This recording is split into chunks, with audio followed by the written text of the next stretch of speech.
Okay, this lecture is about the slopes, the derivatives, of two of the great functions of mathematics, sine x and cosine x. Why do I say great functions? What sort of motion do we see sines and cosines? Well, I guess I'm thinking of oscillations. Things go back and forth. They go up and down. They go around in a circle. Your heart beats and beats and beats. Your lungs go in and out. The earth goes around the sun. So many motions are repeating motions. And that's when sines and cosines show up. The opposite is growing motions. That's where we have like powers of x, x cubed, x to the nth. Or if we really want the motion to get going, e to the x. So, or decaying would be e to the minus x. So there are two kinds here. We're talking about the ones that repeat and stay level, and they all involve sines and cosines. And to make that point, I'm going to have to, you know what sines and cosines are for triangles from trigonometry. But I have to make those triangles move. So I'm going to put the triangle in a circle with one corner at the center and another corner on the circle, and I'm going to move that point. So it's going to be circular motion. It's going to be the motion that, the perfect model of repeating motion around and around the circle. Okay, and then the answer we're going to get is just great. The derivative of sine x turns out to be cosine x. And the derivative of cosine x turns out to be minus sine x. You couldn't ask for more. So my interest is always to explain those. But then I want to really, we're seeing this limit stuff in taking a derivative. And here's a chance for me to find a limit of this turns out to be the crucial quantity. The sine of an angle divided by the angle when the angle goes to 0. Of course, when it's at 0, the sine of 0 is 0, and so we have 0 over 0. This is the big problem of calculus. You can't be at the limit because it's 0 over 0 at that point. But you can be close to it.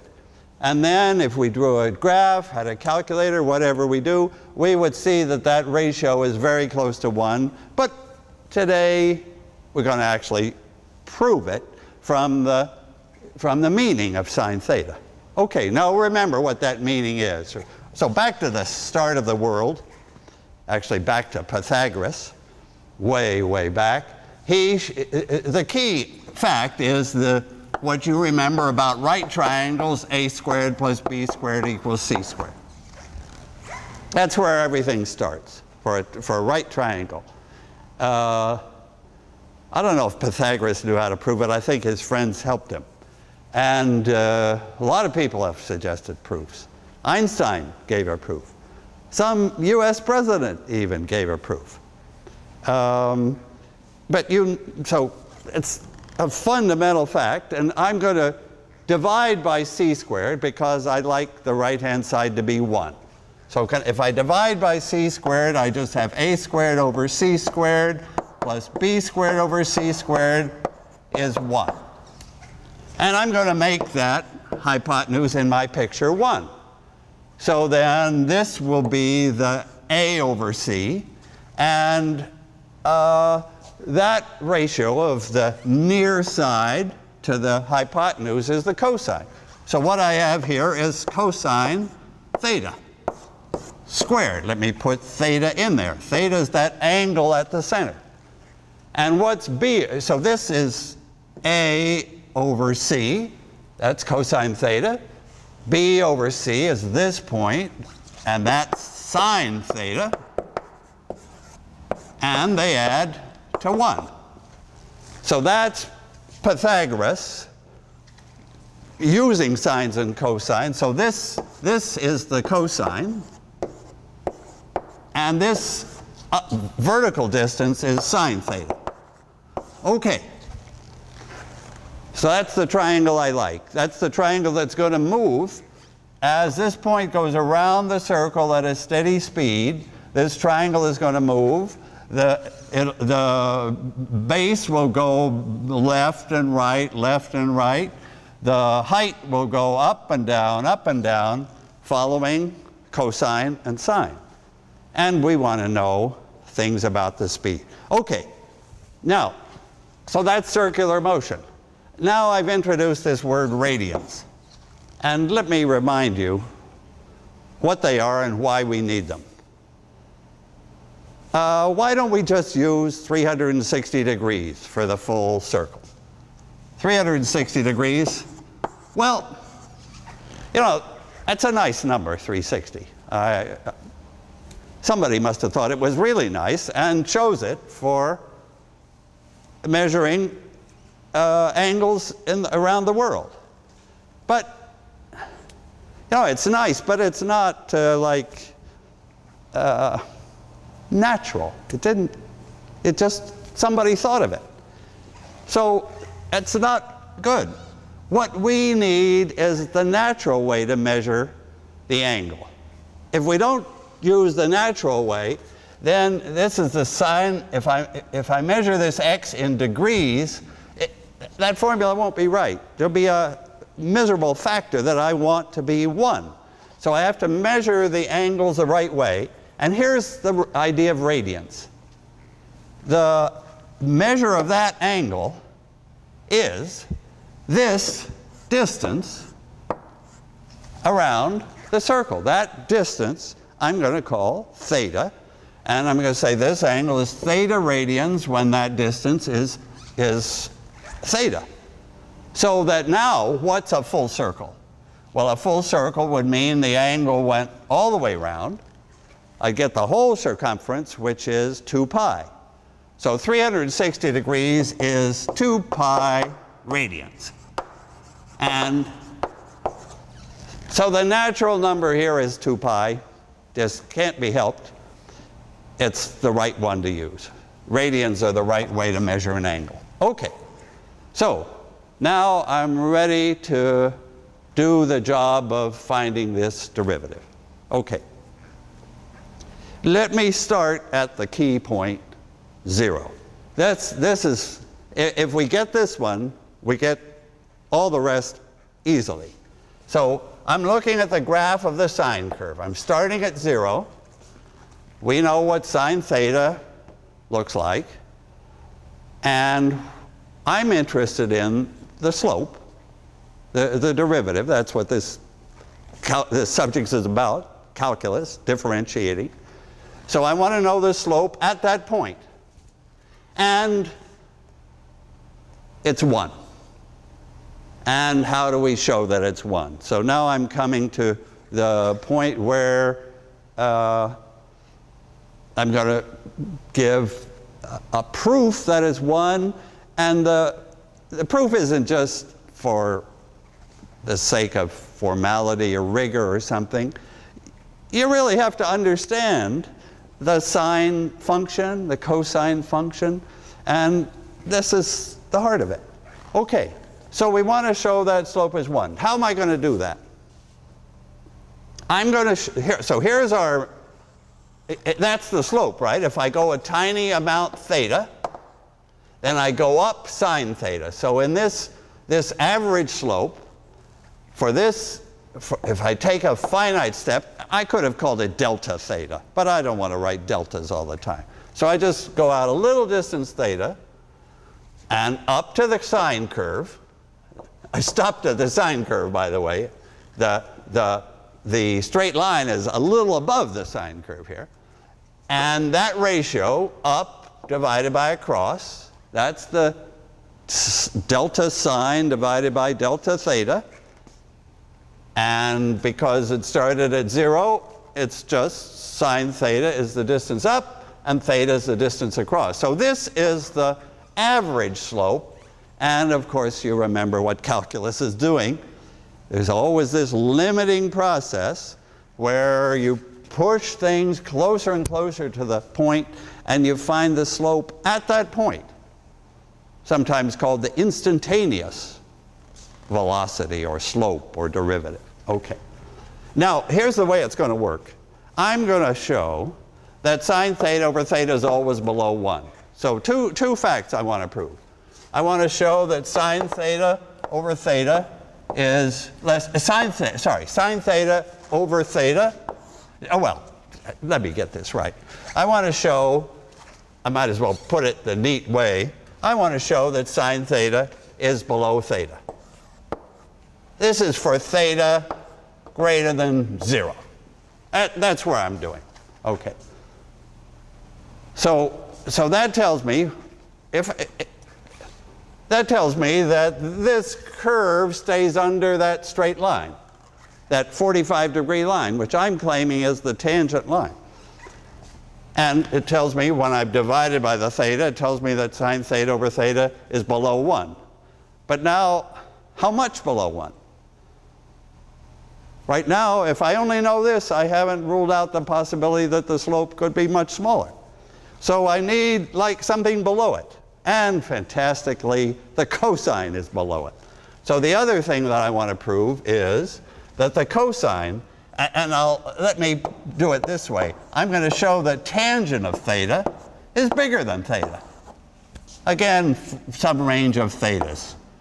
Positive thetas, up to somewhere. I don't know. I think maybe pi over 2, but main point is near 0. That's the main point. So can I just rewrite? Do you remember what the tangent is? Of course, sine theta over cosine theta. So this is sine theta over cosine theta bigger than theta. We still have to prove this. And now I want to bring the theta down and move the cosine up. And that will tell me that sine theta, when I divide by the theta and multiply by the cosine theta, so that was the same as that, was the same as that, and that's what I want. That tells me that this ratio is above the cosine curve. You see that if I can convince you and convince myself that these are both true, that this picture is right, then, well, I haven't gone into gory detail about limits. If you really insist, I'll do it later. But whatever. You can see, it's just got to be true that if this curve is squeezed between the cosine curve and the 1, then as it approaches, as theta gets smaller and smaller, it's squeezed to equal 1 in the limit. Allow me to say that that's pretty darn clear. Okay. Whatever limit means. Okay, so these are the main facts that I need to show, and I need to show those using trig, right? I have to go back to, I have to draw some graph that convinces you. This isn't quite good enough because I just sketched a sine graph. I have to say, where does sine theta come from? Okay, so this will be number 1, and this will be number 2. And when we get those two things convincing, then we know that sine theta over theta is squeezed between and approaches 1. And then we'll know the story at the start, and you'll see that it becomes easy to find these formulas all along the curve. Okay, ready for these two. Number 1 and number 2. Okay, number 1. Why is sine theta? Oh, I can probably see it on this picture. Yeah, I can prove number 1 on this picture. Look, that piece was sine theta, right? And I want to prove that this length, what am I trying to prove? That sine theta is below theta. Let me write again what it is to show. In math, it's always a good idea to keep reminding yourself what it is you're doing. Sine theta is below theta. Okay. So why is it? You can see it here. That was sine theta, right? And where was theta? Well, because we measured theta in radians, theta is this curvy distance that's clearly longer. The shortest way from this to the axis there is straight down, and that's sine theta. A slower way is go around, end up at not the nearest point, and that was theta. Is that good? I could sometimes, even just to be even more convincing, you add a second angle and you say, okay, there's 2 sine thetas and here's 2 thetas, and clearly we all know that the shortest way from there to there is the straight way. So I regard this as done by that picture. You see, we didn't just make it up. It went back to the fundamental idea of where sine theta is in a picture. Now I need another picture. Yeah, I need another picture for number 2 to show that tan theta is bigger than theta. That was our other job. So can I just, essentially I need that same picture again. Can I, whoops, all right, let me draw that triangle. And it's got a circle. Okay, that's not a bad circle. It's got an angle theta. And now math has always got some little trick. So this is it. Go all the way out. So now the base is 1. And this is still the angle theta. And what else do I know on that picture? Now I've scaled the triangle up from this little one. So the base is 1, so what's that height? Well, the ratio of the opposite side to the near side. That's what tangent is. Tangent is the ratio, whatever size the triangle, is the ratio of the opposite side to the near side. Sine to cosine. Here it's tan theta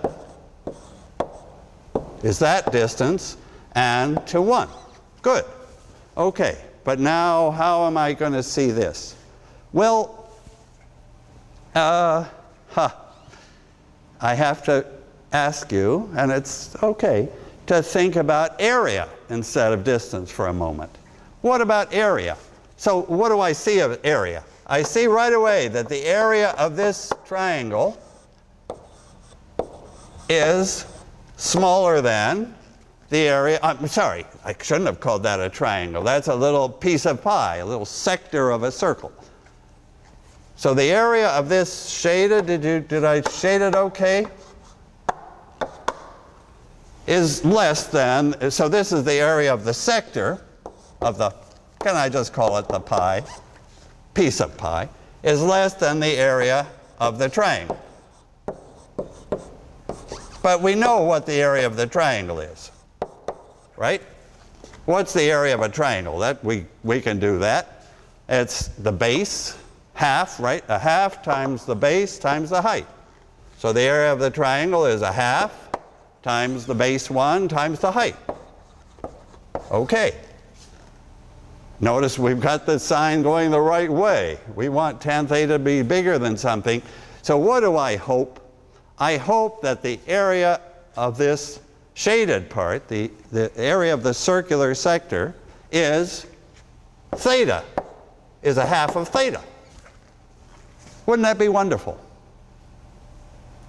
If I look at those areas, nobody's in any doubt that this piece, this sector that's inside the triangle, has an area less than the area of the triangle. So now I just have to remember, why is the area of this sector half of theta? You know, there's another reason why areas come up right when we use radians, when we measure theta with radians. So remember, so just think about this piece of pie compared to the whole pie. What's the area of the whole piece of pie? So I'm explaining 1/2 theta. The area of the whole pie I'm going to get some terrible pun here on the word pi, unintended, forgive it. The area of that whole circle, the radius is 1. We all know what the area of a circle is, pi r squared. R is 1, so the area is pi. My God, I didn't expect that. Okay. Now, what about this? What fraction is this sector? Well, it's the whole angle would be 2 pi, and this part of it is theta. So I have the sector is theta over 2 pi. That's the angle fraction times the pi, the whole area. You see it? This piece of pie, or pizza, whatever. Yeah, if I'd said pizza, I wouldn't have had that terrible pun. Forget it. Okay. So the area of this piece of pizza compared to the whole one is theta over the whole 2 pi, right? Yeah, suppose it was a pizza cut into the usual like 6 pieces. So then this would be a 60-degree angle, but I don't want degrees. What would be the angle of that piece of pizza that's cut when the whole pizza is cut in 6? It would be 1/6 of 360. That's 60 degrees, but I don't want degrees. It's 1/6 of 2 pi. And this one is theta of 2 pi. Anyway, the pi's cancel. Theta over 2 is the right answer, and now we can cancel the 1/2, and we've got what we want. That's pretty nice when you realize that we were facing, like, for the first time, more or less, the sort of tough problem of calculus when I can't really divide theta into sine theta. Sine theta, simple, you know, I can't just divide it in. I have to keep them both approaching 0 over 0 and see what that ratio is doing. Okay, and now I said to conclude, I'll go back and prove the slopes, find the slopes at all points. Okay, so at all points. Now let's start with sine x. Okay. Okay, so what am I doing now? I'm looking at the sine curve. You remember it went up like this and down like this. Okay, I'm taking any point x. And suddenly I change the angle from theta to x, just because I'm used to functions of x. We're just talking letters there. X is good. And this is a graph of sine x. X is measured in radians still. Okay. So now what am I doing to find the derivative at some particular point? I go a little, I look at the sign there. I go a little distance delta x, right? I go up to here, and I look to see, I want to know the change in sine x divided by the change in x. And of course, I'm going to let the piece get smaller and smaller. That's what calculus does. Okay, main point is my x is now here instead of being at the start. I've done it for the start, but now I have to do it for all the other x's. So there's the x. There's the x plus delta x, a little bit along. And so, in other words, can I write this in the familiar way? Sine of x plus delta minus sine there divided by delta x. Okay. So again, we can't simplify totally by just dividing the delta x in. We've got to go back to trigonometry. Trig had a formula for the sine of a plus b. 2 angles added, then there's a neat formula for it. So the sine, can I remind you of that formula? It is the sine of the first angle times the cosine of the second minus the cosine of the first angle times the sine of the second. Okay? You remember this, right? From trig. That's sine of a plus b. It's this neat thing.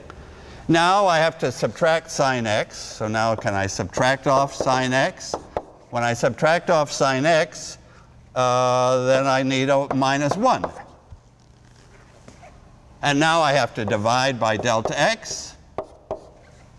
So I divide this by delta x, and I divide this by delta x. Okay.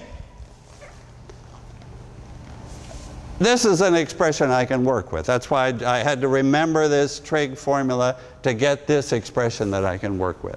Why do I say I can work with it? Because this is exactly what I've already pinned down. Delta x is now headed for 0. This point is going to come close to this one. So I've got two terms. This sine delta x over delta x, what does that do as delta x goes to 0? It goes to 1. That was the point of that whole right-hand board. So this thing goes to 1. Wait a minute. That's a plus sign. Everybody watching is going to think, okay, forgot trig. Right. The sine of the sum of an angle is the sine times the cosine plus the cosine times the sine. Sorry about that one too. Okay, so sine of delta x over delta x goes to 0. And now finally, this goes to 1. And actually, I need another little piece. I need to know this piece, and I need to know that that ratio goes to 0. So I need to go back to that board and look again at the cosine curve at 0. Because this will be a slope of the cosine curve at 0. And the slope comes out 0 for the cosine curve. The slope for the sine curve came out 1. Do you see how it's working? So this is gone because of the 0.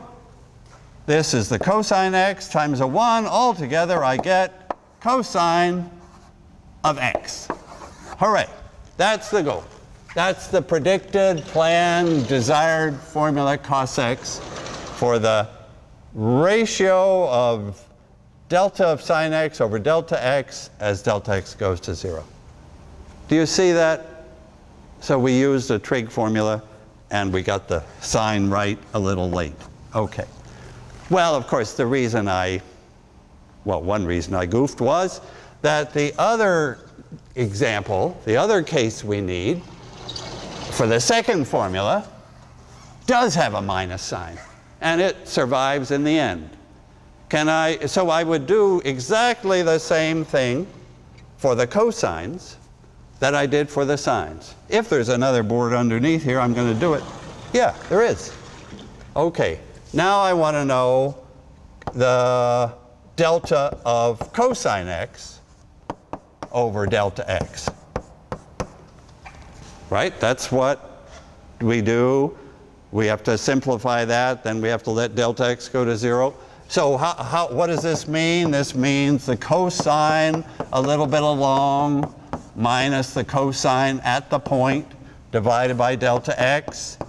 Again, we can't do that division just right away, but we can simplify this by remembering the formula. That's cosine. Now, let me try to remember it. It's a cosine times a cosine for this guy, plus a sine, no, minus, yeah, minus a sine times a sine. That's the formula that we all remember and go to sleep with. Okay, now divide by delta x. Oh, first subtract cosine x. So there was a cosine x, so I want to subtract one of them. Okay, and now I have to divide by the delta x, so I do that there. I do it here. And you see that we're in the same happy position. We're in the happy position that as delta x goes to 0, we know what this does. That goes to 1. We know what this does, or we soon will. That goes to 0, just the way they did on the board that got raised. So that term disappeared just like before. This term survives. It's got a 1, it's got now a sine x, and it's got now a minus sign. So that's the final result, that the limit is minus sine x. That's the slope of the cosine curve. And you wouldn't want it any other way. You want that minus sign. You'll see, you'll see it with second derivatives. So it's just terrific that those functions, the derivative of the sine is the cosine with a plus, the derivative of the cosine is the sine with a minus. Okay. And we've almost proved it. We just didn't quite pick up this point yet. And let me do that. That will finish this lecture. Why does that ratio approach 0? Okay, what is that ratio? That ratio is coming from the cosine curve. The cosine curve at 0. The way this ratio came from the sine curve at 0. Here I'm taking, this is delta cosine. Well, yeah, there are lots of ways I can do this, but maybe I'll just do it the way you see it. What's the slope of the cosine at 0? Yeah, I think I can ask that without doing limits, without doing hard work. I'll just add the rest of the cosine curve because we know it's symmetric. What's the slope at that point? This is actually the most important application of calculus. It is to locate the place where a function has a maximum. The cosine, its maximum is right there. Its maximum value is 1, and it happens at theta equals 0. So the slope at a maximum, all right, I'm going to put this, I could get this result by these pictures, but let me do it like short circuit. The slope at the maximum is 0. Okay. You see, your intuition tells you that. If the slope was positive, the function would still be rising. It wouldn't be a maximum, it would be going higher. If the slope was negative, the function would be coming down and the maximum would have been earlier. But here the maximum is right there. The slope has to be 0 at that point. And that's the quantity that we were after, because this is the cosine of delta x. There's the cosine of delta x. Here's the 1. Here's the delta x.